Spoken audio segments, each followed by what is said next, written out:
For the first time in history, BMW has taken the Consumer Reports crown.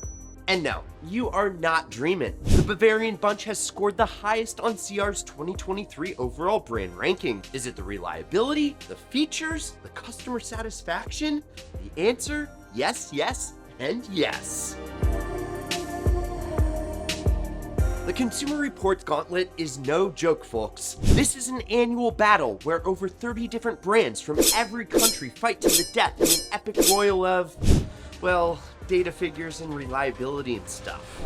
Okay, maybe it's not the most exciting thing, but for people who are in the market for a new car or just total nerds who love to drown in numbers and stuff, this is extremely important. And this year, things got really interesting because BMW, the company that built your old 5 Series that has holes in the floor and a perpetual oil puddle underneath it, actually won the title of Best Brand. And they did it with a mega uber high score of 82. Just to put that into perspective, Mercedes-Benz only scored 55 points. It seems that the German tides are turning. So, how did BMW score so high? Well, here's how Elusive CR operates. They took 34 of the most popular brands in the world, aka every brand you know minus Morgan, and they tested every single freaking car each brand makes. While they did that, they scored every car on its road test, predicted reliability, customer satisfaction, and of course, its safety ratings. Boring, I know, right? But what we get from this list is a top group of manufacturers that hit freaking grand slams in every aspect of their build process. And starting all the way from the 2 Series to the Z4 to the big X6, BMW did really knock it out of the park. And according to CR, what put BMW over the top this year was their dominance in the road tests and predicted reliability. And guys, I gotta be honest, that second one comes as a shocker to me. I mean, BMW and reliability in the same sentence usually means that the phrase "are not" comes somewhere in the middle there. But I gotta eat my words now. I mean, props to BMW. Okay, but other than BMW, who were the top brands? Here's the 2 through 10 for you. In second was Subaru. No surprise there. In third is your rich uncle's favorite brand, Porsche. Fourth, Honda. Yawn. Fifth is Lexus, and they actually lost a spot since last year. Sixth place goes to, wait, Mini? Okay, let me check. Huh, that's not a typo. They did get 6th overall, and I'm actually in because they got top 3 last year, so good job, Mini. Okay, 7th is Kia. 8th is Mazda. 9th is Toyota, who lost 3 spots since last year, and 10th place is Hyundai, which rhymes with Sunday. So, as you'd expect, mostly Asian brands sprinkled in with a few Germans.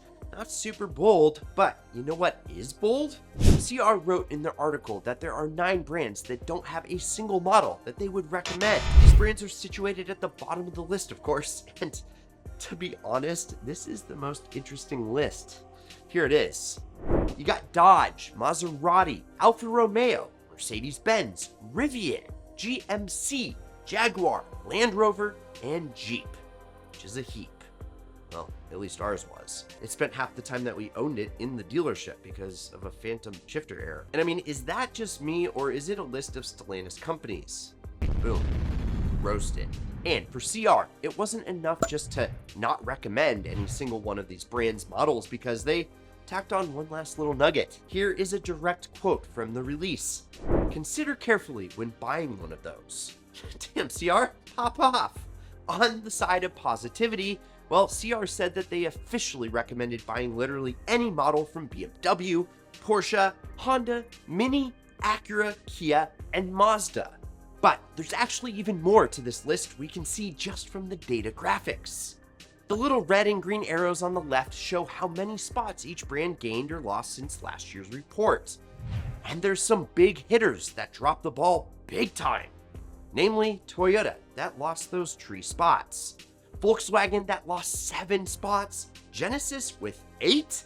Poor old Dodge, with a whopping 10 demotions since last year. No wonder all their cars are stuck on dealer lots. Oh, and click here to find out about that whole mess. On the other hand, we got a few companies that had a comeback of the century since the last year's CR rankings. Shockingly, Mitsubishi, the company I stopped caring about in around 2016, you know, when they got rid of the Evo. and they gained 9 freaking spots. Though that's a great promotion, both Porsche and Cadillac came up with 11 gained spots since last year. I guess spending the big bucks pays off, but I wouldn't know, but good for them. Now, real quick guys, we have a brand new workshop for the ideal car strategies, and I've linked it in the first comment below. If this year is your year and you're interested in mastering the art of buying your dream car with a very good chance of making money in the process, this free workshop, it's for you. It covers things like understanding car depreciation, financing secrets, purchasing strategies, and even trading in and leveling up your vehicle. With access to a private community, including me, negotiation email templates, and more, it's a full meal deal for making informed, strategic car buying decisions. You literally have nothing to lose, so I've linked to it in the first pinned comment below. I hope you're enjoying this video. Now back to the show. Oh, and I forgot to tell you who's dead last overall. Any guesses? Yeah, Jeep. Okay, moving on. CR also released a top 10 best cars of the year report at the same time. And as you'd expect, it's riddled with Toyotas and Subarus because those cars could literally drive through a World War I trench and somehow be more reliable afterwards. But where are the BMWs, right? I mean, if they were the best brand, they should have some of the best cars of the year. Well, there was one BMW at the top 10 list. It's the BMW X5 and X5 PHEV. FEV, exquisite in almost every detail, was the quote CR chose for this car, and they said it was the best overall luxury SUV in the world right now. But all I could think about was, well, if BMW was the best brand of the year and the X5 was the only BMW in their top cars list, then by my really stupid and flawed way of deduction, the BMW X5 is the current best car in the world. Honestly, I have no idea if that even makes sense. But I think that the most important point of all these studies and ranks is that BMW has finally finished making their big transition. You see, well, BMW used to be the ultimate driving machine, creating cars that combine performance, engagement, and luxury in a package that no one else on Earth could come close to. They were unreliable a lot of the times, but they were geared towards enthusiasts. But in the last 15 years or so, BMW started to take the consumer side more seriously, even if it made their infamous M brand less potent in the process. They redefined what BMW meant as a buyer, and they honed in on reliability and everyday driving dynamics to make every single one of their new cars something that CR would recommend. And whether you like it or you don't, BMW is top dog. I can't wait to see who takes the crown next year. Thanks so much for watching, you guys. If you enjoyed the video, give it a like, subscribe to the channel, and take a look at our other great content over here. I'm Brad the Financial Cowboy. This is Ideal, and promise me one thing, keep living the ideal lifestyle.